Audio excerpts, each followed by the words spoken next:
এই ভর্তাটা জানো তো, ঝাল ঝাল বেশ ভালো লাগে।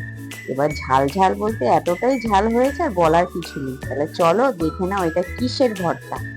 দেখো, এখন তো কাঁঠাল তো বাজারে অনেকই, এবার অনেকে কাঁঠাল পছন্দ করে, অনেকে আবার করে না। কিন্তু যেহেতু আমরা অনেকটাই কাঁঠাল খেয়েছি, তা সেই জন্য কাঁঠালের বীজগুলো ফেলিনি, কাঁঠালের বীজগুলো দিয়ে আজকে ভর্তা করেছি। তাহলে দেখো, প্রথমে কাঁঠালের বীজগুলোকে ভালো করে শুকিয়ে নিয়ে, খোসাগুলোকে ছাড়িয়ে নিয়ে, তারপরে গরম জলের মধ্যে আমি নুন দিয়ে ভালো করে অনেকক্ষণ সেদ্ধ করে নেব। দেখেছো, ভালোই সেদ্ধ হয়ে গেছে। সেদ্ধ হয়ে গেলে এগুলো সব ফেটে ফেটে এইভাবে করে খোসাগুলো বেরিয়ে আসে। তারপরে একটু গরম গরম বাটলেই ভালো হতো, জানো তো। এবার আমি কি করেছি, একটু ঠান্ডা করার পরে একটু বেটেছি, তো ওই জন্য একটু শক্ত হয়ে গেছে।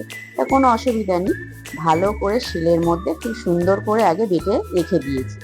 বেটে নেওয়ার পরে তারপরেও দেখছি কিছু কিছু বীজগুলো শক্ত আছে, তা আবারও ভালো করে খুব সুন্দর করে বেটেছি। দেখো, এইভাবে পুরো মিহি করে আমি বেটে নিয়েছি।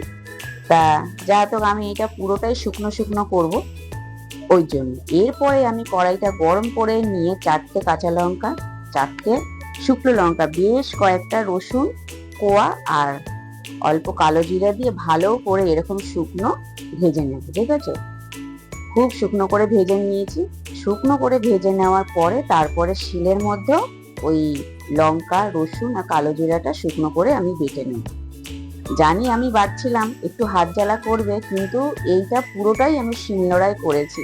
তারপরে কিছুটা বেটে নেওয়ার পরে কিছুটা ওই কাঁঠাল বীজের যেই ভর্তাটার জন্য আমি ওটা বেটেছিলাম, ওর সাথে কিছুটা পেঁয়াজ দিয়ে আমি ভালো করে বেটে নেব। পুরোটা বাটিনি, কিছুটা পেঁয়াজ কাঁচা রাখবো।